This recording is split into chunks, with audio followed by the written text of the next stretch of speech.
انہیں ان کی جگہ رکھ کر کچن صاف کر کے کمرے میں پہنچی۔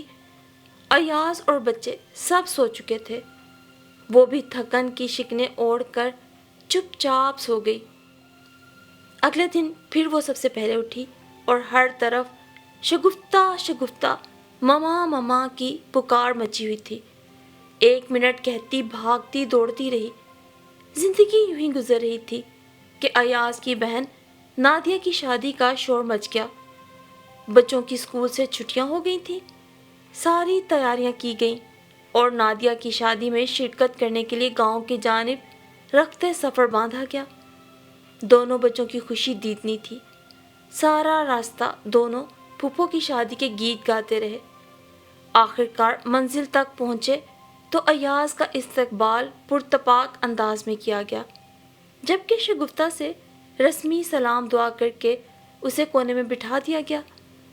بچے ددیال والوں کی سرد مہری سے بے خبر دیگر بچوں سے کھیل کود میں مصروف ہو گئے۔ شگفتہ حیران تھی کہ اماں اور ابا کے رویے اتنے بدلے ہوئے کیوں ہیں آخر، یہاں تک کہ اس کی بڑی جیٹھانی سعدیہ اور دوسری جیٹھانی لیلا بھی اسے تمسخرانہ نظروں سے دیکھ رہی تھی۔ وہ حیران تھی کہ آخر یہ ماجرا کیا ہے۔ شگفتہ وہاں سے اٹھ کر اندر کی طرف چل پڑی۔ وسیع و عریض حویلی کے کئی کمرے عبور کرنے پر آخر وہ نادیہ کے کمرے تک پہنچ ہی گئی، مگر اس کے قدم باہر رک گئے۔ نادیہ اماں سے کہہ رہی تھی، اماں پلیز یہ شادی مت کروائیں، آپ کو خدا کا واسطہ ہے اماں، یہ ظلم مت کریں اماں، مان جائیں پلیز۔ اماں نے دو ٹوک انداز میں کہا، ہم لوگ زبان دے چکے ہیں اور ہم کبھی اپنی زبان سے نہیں پھرا کرتے۔ نادیہ سسکنے لگی تھی، اماں اماں پلیز اماں۔ شگفتہ حیران تھی کہ آخر یہ کیا ماجرا ہے۔ قدموں کی چاپ ابھری تو وہ تجسس کے مارے اور سچ جاننے کی خواہش کی بدولت دیوار کی آڑ میں چھپ گئی۔ اماں تیز تیز قدم اٹھاتی حویلی کے مرکزی گیٹ کی طرف چل دیں۔ شگفتہ دھیرے سے دروازہ کھولتی نادیہ کے کمرے میں آ گئی۔ نادیہ اوندھے منہ اپنے تکیے میں منہ چھپائے رو رہی تھی۔ شگفتہ نے اس کے کندھے پہ ہاتھ رکھتے ہوئے پوچھا، کیا ہوا ہے نادیہ، تم رو کیوں رہی ہو؟ نادیہ نے بھیگا چہرہ اٹھا کر شگفتہ کی طرف دیکھا اور اس کے گلے لگ کے پھوٹ پھوٹ کے رونے لگی۔ شگفتہ نے اسے بڑی مشکلوں سے خاموش کروایا تھا، پھر اس نے جو انکشاف کیا وہ شگفتہ کے وجود میں زلزلے لے آیا۔ نادیہ نے اسے بتایا، میری شادی ایک زمیندار سے ہو رہی ہے، مگر اس کی ایک شرط ہے۔ شگفتہ نے پیار سے اس کے سر پہ ہاتھ پھرتے ہوئے پوچھا، کیسی شرط؟ نادیہ نے نظریں جھکا لی، میری عمر چونکہ 40 سال ہو چکی ہے تو کوئی بھی مجھ سے شادی کرنے کے لیے راضی نہیں ہو رہا تھا، مگر پھر ابا کو احمد پور کے زمیندار مراد کے متعلق پتہ چلا۔ ابا نے ساری چھان بین کرا لی اور رشتہ پکا کر دیا، مگر آج صبح ہی مجھے پتہ چلا کہ مراد۔ شگفتہ کا دل ڈوبنے لگا۔ کیا پتہ چلا؟ نادیہ روتے ہوئے بولی، مراد صرف 25 سال کا ہے۔ شگفتہ نے نہ سمجھتے ہوئے پوچھا، تو کیا ہوا نادیہ، وہ تو جانتا ہے نا کہ تم اس سے عمر میں بڑی ہو اور اس میں کوئی برائی تو نہیں، عورتیں بھی تو اپنے سے بڑی عمر کے مردوں سے شادی کر لیتی ہیں نا، یہ کوئی ایسی غیر فطری چیز تو نہیں ہے نا۔ نادیہ زاروں قطار روتے ہوئے بولنے لگی، برائی اس کی عمر میں نہیں، برائی تو میری عمر میں ہے، میری وجہ سے نا تمہاری زندگی خراب ہونے جا رہی ہے۔ میری زندگی؟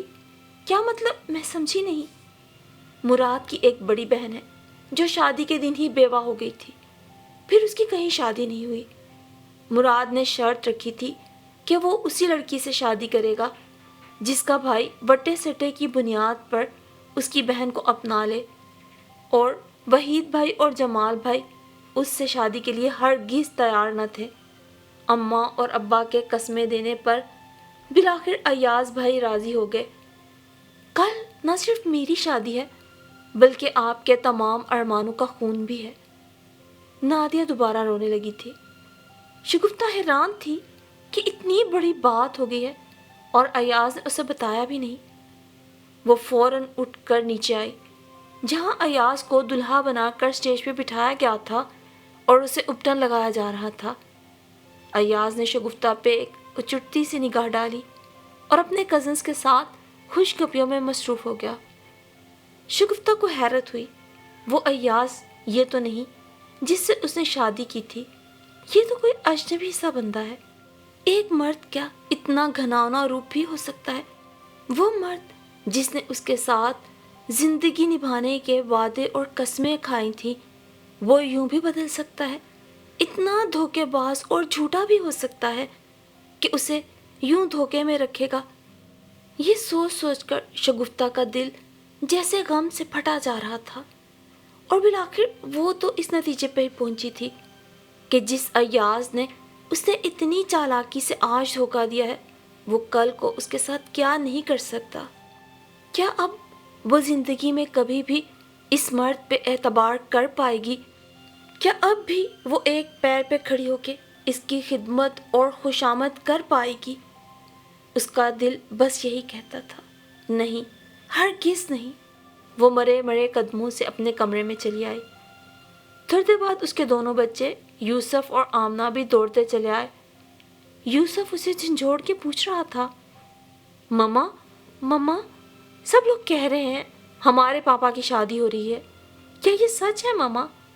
آمنہ کہنے لگی، مما وہ ندا اور ردا ہے نا، وہ دونوں ہمیں چڑھا رہی ہیں کہ یہ ہمارے پاپا کی شادی ہو رہی ہے۔ ندا نے مجھے تھپڑ بھی مارا ہے۔ شگفتہ نے روتے روتے دونوں بچوں کو اپنے سینے سے لگا لیا۔ بھلے نادیہ اس کے لیے بھی چھوٹی بہنوں کی طرح سے ہی تھی، اور وہ نادیہ کی زندگی کی اس محرومی کو بخوبی سمجھ سکتی تھی۔ ایاز کو اگر اس کی محرومیاں ہی دور کرنا تھی تو اس کے بہترے طریقے ہو سکتے تھے، لیکن ایاز نے اور اس کے گھر والوں نے دھوکے کا راستہ ہی کیوں چنا؟ گھر والوں کی تو خیر کیا کہی جائے، اسے تو ایاز پہ دکھ ہوتا تھا۔ اصل دھوکہ تو اسے ایاز نے دیا تھا۔ کیا تھا اگر وہ اسے اپنی شریک زندگی جان کر صرف ایک بار ہی یہ تمام مسئلہ اسے بتاتا؟ لیکن ایاز نے تو اسے اس قابل بھی نہیں سمجھا تھا۔ اتنا عرصہ تو کسی جانور کے ساتھ بتاؤ تو اس سے بھی انسیت ہو جاتی ہے، کیا اس کے شوہر کو اس سے بالکل بھی انسیت نہیں تھی؟ وہ رات نہیں تھی، قیامت تھی جو شگفتہ پہ ٹوٹی تھی۔ ایاز پوری رات اس کے کمرے میں نہیں آیا تھا، ایک لفظ تسلی یا وضاحت کا بھی نہیں کہا تھا، لیکن شگفتہ نے سوچ لیا تھا اور وہ ایک فیصلے پہ پہنچ گئی تھی۔ شگفتہ خاموشی سے اپنا سامان سمیٹ کر اگلی صبح سب کے بیدار ہونے سے پہلے اپنے دونوں بچوں کا ہاتھ تھام کے گھر واپس لوٹ گئی۔ بچوں کے ساتھ گھر پہنچی تو آدھے گھنٹے بعد ہی ایاز کا فون آ گیا۔ کہاں ہو تم لوگ؟ اپنے گھر۔ وہاں کیوں گئے تم لوگ؟ ایاز نے غصے سے کہا۔ کس سے پوچھ کر؟ شگفتہ نے اسی لہجے میں جواب دیا، جو مجھ سے کچھ نہیں پوچھتا نا، میں بھی اس سے کچھ نہیں پوچھتی۔ ایاز ذرا دیر کو خاموش رہا، پھر بولا، دیکھو شگفتہ، یہ نادیہ کی زندگی کا معاملہ ہے، اور ویسے بھی میں ہیرا سے صرف نکاح ہی پڑھواؤں گا، اس کے بعد وہ یہیں گاؤں میں رہے گی۔ شگفتہ خاموش رہی تو ایاز مزید بولا، دیکھو شگفتہ، یہاں تمہاری ضرورت ہے۔ وہ مراد بہت چالاک اور ہوشیار ہے، وہ میری پہلی بیوی کی رضامندی جاننا چاہتا ہے۔ اگر تم یہاں نہیں آئی تو نادیہ کی شادی رک جائے گی، اور تم جانتی ہو کہ میری بہن میرے لیے کیا حیثیت رکھتی ہے۔ شگفتہ نے ٹھنڈے ٹھار لہجے میں جواب دیا، اور اگر میں نہ آؤں تو پھر تم خود سمجھدار ہو۔ ایاز کا لہجہ صفاق تھا۔ شگفتہ نے غصے کے مارے کھٹاک سے فون بند کر دیا۔ شام کو اس سے اماں اور ابا نے بھی بات کی۔ اماں نے تو دو ٹوک لفظوں میں کہہ دیا، اگر تیری وجہ سے میری بچی کی زندگی برباد ہوئی، یا اس پہ کوئی برا اثر پڑا، یا پھر اس کی شادی میں رکاوٹ آئی، تو یاد رکھنا میں تجھے بھی نہیں بسنے دوں گی۔ شگفتہ نے بہت دھیمے سے جواب دیا، جو آپ کا دل چاہے وہ کریں۔ اب تک کون سا مجھ سے پوچھ کر یا میرے جذبات کا خیال رکھ کے آپ نے کوئی کام کیا ہے؟ اماں نے دھمکی آمیز لہجے میں کہا، میں تجھے طلاق دلوا دوں گی، شوق سے۔ مجھے بھی کسی کٹ پتلی کے ساتھ رہنے کا کوئی شوق نہیں، مگر میں اپنے بچے کسی طور اور کسی قیمت پر بھی آپ لوگوں کے حوالے نہیں کروں گی۔ شگفتہ کے صبر کا پیمانہ لبریز ہو چکا تھا۔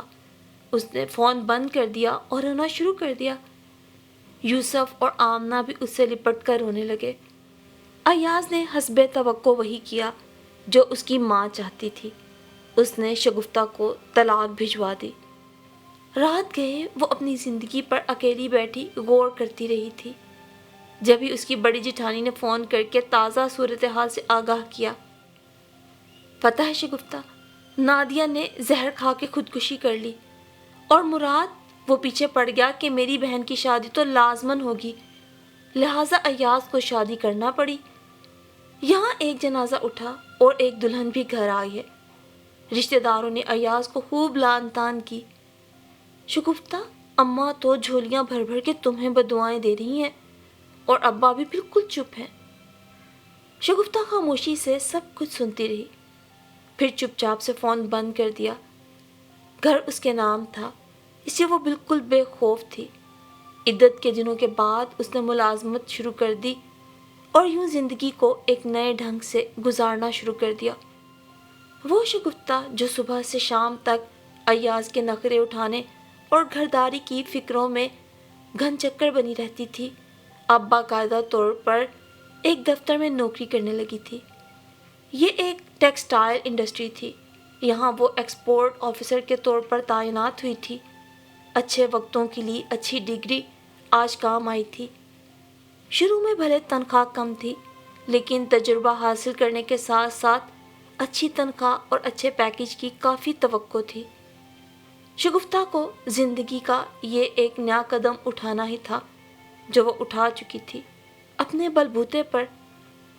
جس دن اس نے یہ قدم اٹھایا تھا اسے اندازہ نہیں تھا کہ زندگی اتنی کٹھن ہوگی، لیکن بالآخر 8 سال کا عرصہ پلک جھپکتے گزر گیا۔ شگفتہ نے اپنے بچوں پہ بہت زیادہ محنت کی تھی اور اسے امید تھی کہ یہ کھیتی بہت ہری بھری ہوگی۔ اس کے سسرال والوں نے اس سے دوبارہ رابطہ نہیں کیا تھا۔ اس کا کوئی میکا تھا نہیں۔ یتیمی میں اپنے چچا کے پاس پلی تھی، جنہوں نے شادی تک جیسے کیسے اس کا بوجھ اٹھایا تھا اور پھر کبھی پلٹ کے اس کی خبر نہیں لی تھی۔ ایسے میں اب بھلا وہ کیسے چچا یا چچی سے کوئی امید لگا سکتی تھی؟ وقت بڑی تیزی سے گزر رہا تھا۔ دیکھتے ہی دیکھتے بچے بڑے ہو گئے اور ان کے اصرار پر شگفتہ نے نوکری چھوڑ کے گھر سنبھال لیا۔ یوسف ڈاکٹر بن چکا تھا، جبکہ آمنہ اپنی پسند سے فیشن ڈیزائنر بنی تھی۔ آمنہ کا ایک بہت اچھے گھر میں رشتہ طے ہو گیا۔ شگفتہ اب یوسف کے لیے کوئی چاند سی دلہن لانے کے متعلق سوچ رہی تھی۔ انہی دنوں یوسف کی پوسٹنگ ایک دور پڑے کے ہسپتال میں کی گئی۔ پھر ہفتے بھر بعد ہی یوسف نے اپنی پوسٹنگ واپس شہر میں کروا لی۔ شگفتہ حیران تھی، کیونکہ یوسف بہت ہمدردانہ طبیعت کا مالک تھا۔ ضرور کوئی بات تھی جو وہاں سے بھاگ آیا تھا۔